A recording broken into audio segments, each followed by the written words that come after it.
कुकू बेटा, ये लें 50 रुपए और कबूतर चाचा की दुकान से सब्जी ले आए। मम्मा आलू, आज मेरा आलू खाने को दिल कर रहा है। मम्मा मैं आलू लेकर आऊँगा। जो दिल करे वो ले आओ। मम्मा, मेरा तो आज पालक खाने को दिल कर रहा है। कुकू बेटा, आप आलू और पालक दोनों ले आना, मैं आलू पालक बना लूँगी। कुकू टोकरी उठाता है और घर से सब्जी लेने जाता है। रास्ते में समोसों की दुकान पर जग्गू कौवा और छोटा मिठू बैठे समोसे खा रहे थे। कुकू वहाँ चला जाता है। वाह वाह, ये समोसे तो बहुत स्वादिष्ट हैं। मीठी चटनी और मिर्ची का स्वाद ही अलग है। कुकू, क्या तुमने कभी ये समोसे खाए हैं? हाँ, एक बार जब मेरी नानो आई थी तब खाए थे। जग्गू और छोटे मिठू को समोसे खाता देखकर कुकू का भी दिल समोसे खाने को करता है। कुकू एक नज़र उन पैसों की तरफ देखता है जो उसकी मम्मा ने उसे सब्जी लाने को दिए थे। अंकल अंकल, मुझे भी 2 समोसे दे दे। 2 समोसे? कुकू, तुम्हारे पास इतने पैसे कहाँ से आए? मेरी मम्मा ने दिए थे मुझे। कुकू समोसों वाले अंकल से 2 समोसे लेता है और वहाँ बैठकर खाने लगता है। कुछ देर बाद कुकू अपने घर जाता है और घर जाकर रोने लग जाता है। मम्मा, मम्मा, मेरे सब्जी वाले पैसे गिर गए। मम्मा, मैं जा रहा था कि हवा से पैसे मेरी चोंच से नदी में गिर के। कुकू बेटा, मैंने आपसे कितनी बार कहा है कि ध्यान से काम किया करें। अच्छा, अब चुप कर जाएं, मैं खुद ले आती हूँ सब्जी। कुकू की मम्मा अलमारी से पैसे लेती है और खुद सब्जी लेने चली जाती है। कुकू अब झूठ बोलने लगा था।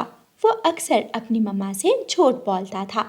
आज भी कुकू ने सब्जी के पैसों से समोसे खाकर अपनी मम्मा से झूठ बोला था।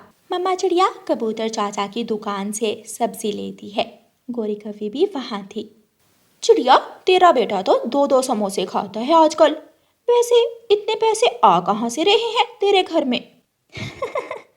गोरी, क्यों मजाक कर रही हो?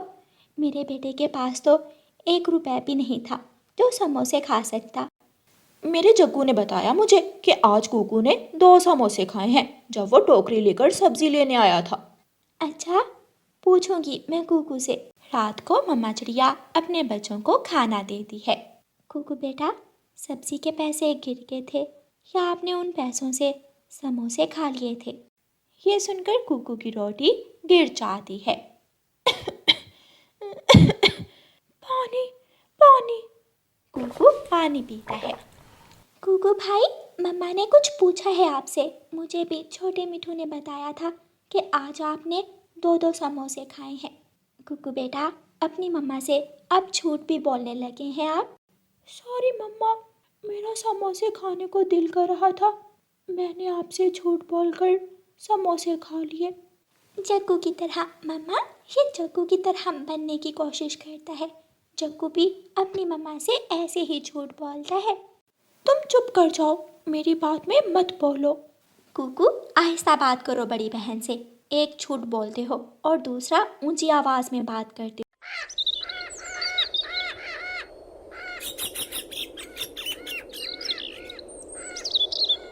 कहते हैं कि जब झूठ की आदत पड़ जाए तो मुश्किल से ही जाती है। ऐसे ही कुकू को भी अब झूठ की आदत पड़ गई थी। एक दिन कुकू अपनी मम्मा से झूठ बोलता है। मम्मा मम्मा, मैं अपने दोस्त कीकी के घर जा रहा हूँ। मम्मा, मैं वहाँ बैठकर अपना होमवर्क लिख लूँगा। ठीक है, लेकिन कहीं और मत जाना। कुकू अपना स्कूल बैग उठाता है और घर से निकलता है। कुकू थोड़ी दूर जाकर अपना बैग झाड़ियों में छुपा देता है और खुद जग्गू कौवे के पास चला जाता है। जग्गू जग्गू, चलो हम तोते अंकल के बाग से अमरूद खाने चाहते हैं। मैं तुम्हारा ही इंतज़ार कर रहा था।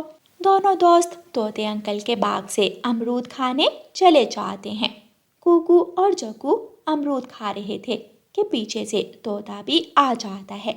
तोता दोनों को पकड़ लेता है। अगर यहाँ से उड़ने की कोशिश की तो मैं तुम्हारे पंख तोड़ दूंगा। वहाँ से एक बुलबुल गुजर रही थी। बुलबुल बुलबुल, इन दोनों बच्चों की माँ को जाकर बता दो कि मैंने इन्हें अपने बाग से अमरूद चोरी करते पकड़ लिया है। बुलबुल जाती है।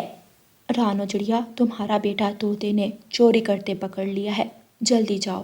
रानो चिड़िया जल्दी से भागती है। गौरी कवि भी आ गई थी।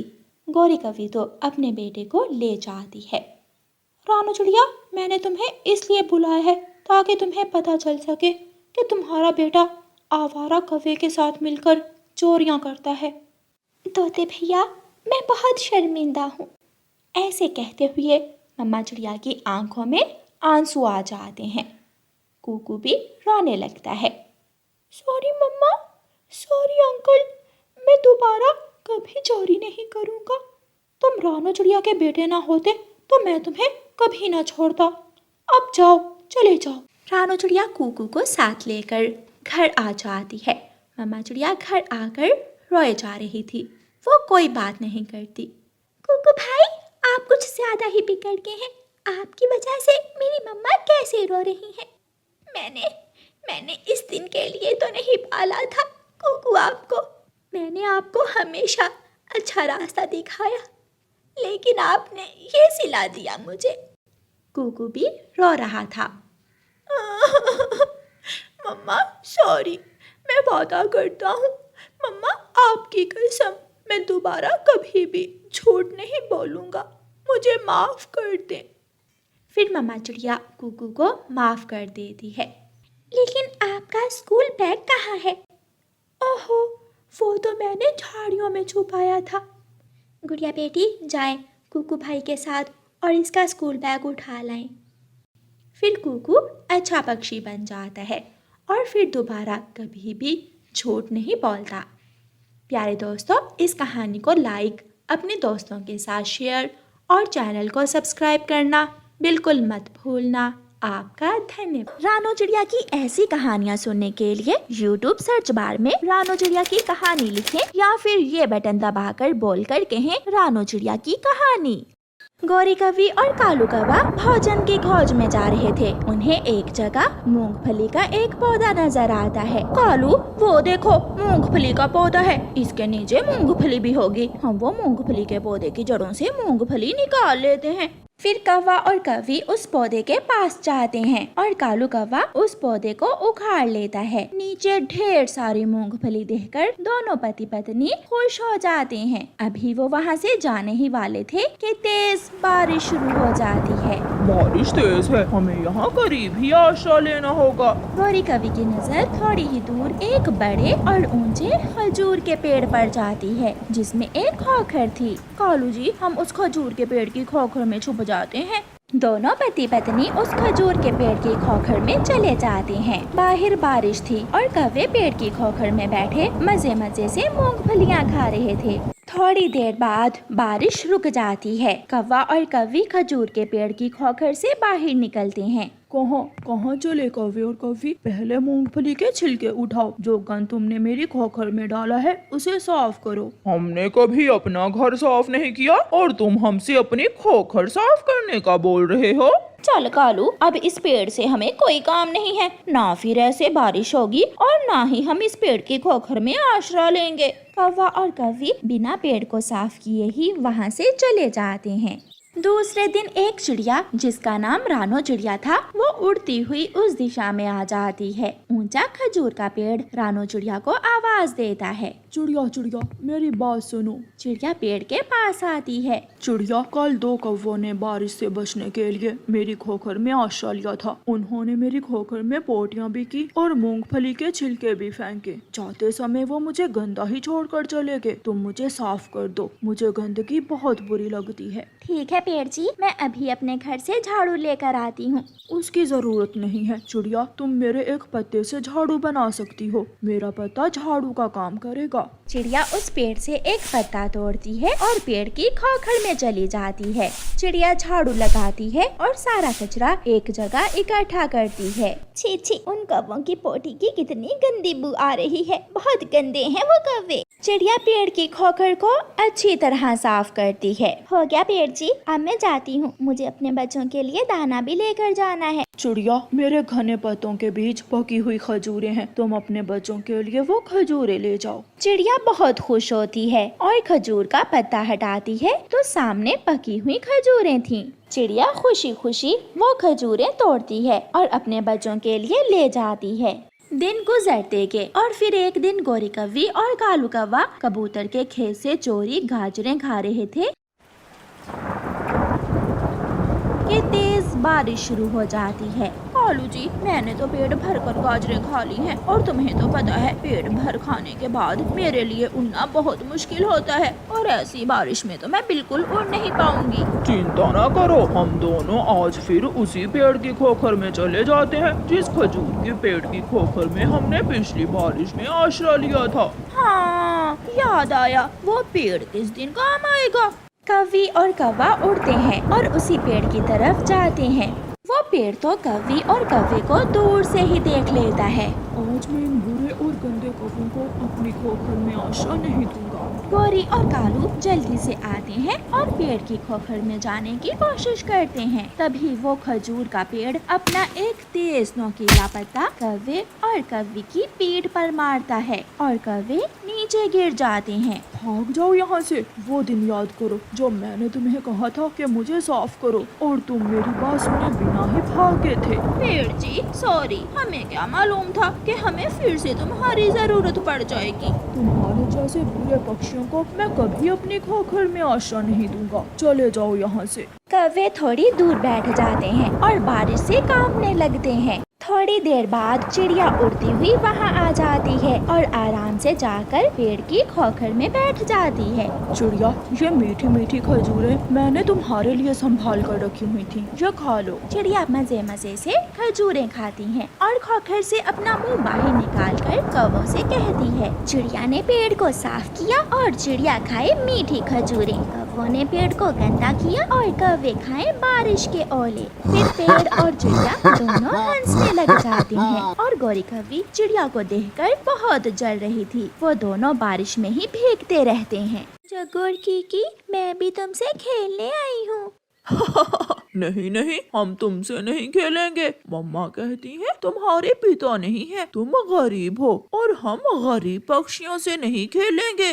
तुम मनहूस हो, तुम्हारे पास कुछ भी नहीं है। देखो देखो, मेरे पास लाल रंग के शूज हैं। जब कीकी और जग्गू गुड़िया का मजाक उड़ाते हैं तो गुड़िया रोती हुई वहाँ से अपने घर चली जाती है। मम्मा, कोई नहीं खेलता मुझसे, कोई मुझसे बात नहीं करता, सब मुझे गरीब गरीब चिड़िया कहते हैं। मम्मा, क्या मैं गरीब हूँ? नहीं बेटी, आप गरीब नहीं हो, आपकी मम्मा गरीब है। मुझे माफ करना मेरी बेटी, मैं आपकी खुशियाँ पूरी नहीं कर पाई।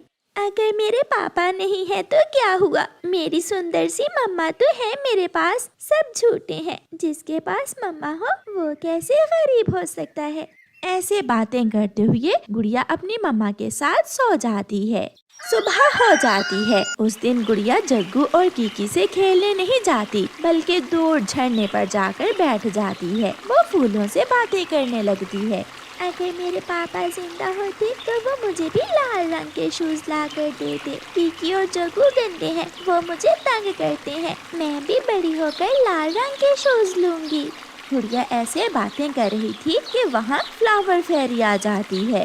गुड़िया, मैं हूँ ना, जिसका कोई दोस्त नहीं होता, मैं उसकी दोस्त हूँ। मैं खेलूंगी तुमसे। आप फ्लावर फेरी हैं?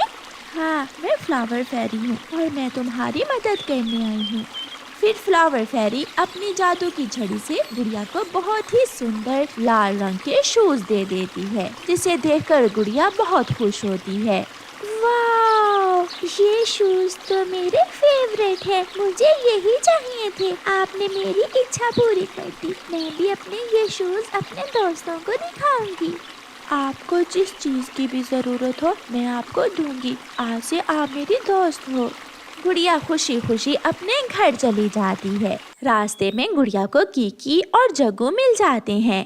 कीकी कीकी, देखो गुड़िया के पाँव में लाल रंग के चमड़े के शूज हैं। चलो यार, जाकर देखते हैं। दोनों शरारती पक्षी वहाँ जाते हैं। गुड़िया, तुमने ये लाल शूज कहाँ से लिए हैं? मुझे ये शूज मेरी दोस्त ने दिए हैं। तुम मुझसे नहीं खेलते थे ना, इसलिए फ्लावर फेरी ने मुझसे दोस्ती कर ली है। ये सुनकर जग्गू और कीकी जल जाते हैं और गुड़िया वहाँ से चली जाती है। कीकी, किसी तरह हम गुड़िया से ये लाल शूज छीन लेंगे। कल मैं गुड़िया को नदी पर लेकर आऊंगा, फिर हम गुड़िया से शूज छीन लेंगे। गुड़िया बेटी, ये शूज आपने कहाँ से लिए हैं? मम्मा, ये शूज मुझे मेरी नई दोस्त फ्लावर फेरी ने दिए हैं। वो मेरे साथ खेलने भी आया करेगी। फ्लावर फेरी? मुझे विश्वास नहीं हो रहा गुड़िया बेटी। कल मैं आपको अपनी दोस्त फ्लावर फेरी से मिलवाऊंगी। फिर वो माँ बेटी सो जाती हैं। दूसरे दिन सुबह सवेरे ही कीकी गुड़िया के घर जाता है।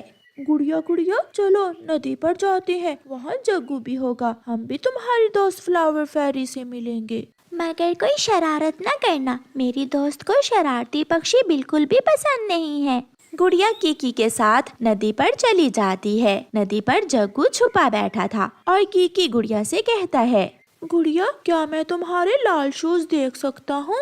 हाँ, क्यों नहीं, देख लो। जब गुड़िया शूज उतार कर कीकी को देती है तो जग्गू झाड़ियों से निकलकर गुड़िया के शूज उठा लेता है और वहाँ से भाग जाता है। जग्गू, जग्गू, ऐसा ना करो, मेरी दोस्त नाराज हो जाएगी, ऐसा मत करो। मगर जग्गू कहाँ सुनने वाला था। वो दूर पेड़ पर जाकर वो लाल शूज पहन लेता है। जैसे ही जग्गू शूज पहनता है, वो शूज जग्गू के पाँव से निकल जाते हैं और जग्गू कौवे को मारने लगते हैं। बचाओ, बचाओ, मुझे बचाओ, कीकी, कीकी मेरे दोस्त, मेरी मदद करो। मगर कीकी जग्गू को पिटता हुआ देखकर भाग जाता है। मैंने आपसे कहा था ना कि कोई शरारत ना करना। जग्गू आगे आगे और वो शूज जग्गू के पीछे पीछे। जग्गू की मम्मा अपने बेटे को लाल शूज से पिटता हुआ देखकर जल्दी से गुड़िया के घर आती है और गुड़िया को साथ लेकर जाती है। गुड़िया, गुड़िया बेटी, अपनी दोस्त फ्लावर फेरी से कहो जग्गू को माफ कर दे। जग्गू फिर कभी कोई उल्टी शरारत नहीं करेगा। फ्लावर फेरी, जल्दी से आओ और जग्गू को माफ कर दो। फिर वहाँ फ्लावर फेरी आ जाती है और लाल रंग के शूज को जग्गू को मारने से रोक देती है। शूज खुद ही चलते हुए गुड़िया के पास आ जाते हैं। अगर तुम फिर गुड़िया को तंग करोगे तो मैं फिर से इन शूज से कहूँगी कि जग्गू की पिटाई करो। नहीं नहीं फ्लावर फेरी, मैं फिर कभी कोई शरारत नहीं करूँगा। अब मुझे किसी की जरूरत नहीं है, मेरी दोस्त है ना मेरी रक्षा करने के लिए, मेरी दोस्त फ्लावर फेरी। फिर गुड़िया और फ्लावर फेरी उड़ती हुई दूर निकल जाती हैं। प्यारे दोस्तों, इस कहानी को लाइक, अपने दोस्तों के साथ शेयर और चैनल को सब्सक्राइब करना बिल्कुल मत भूलना। आपका धन्यवाद।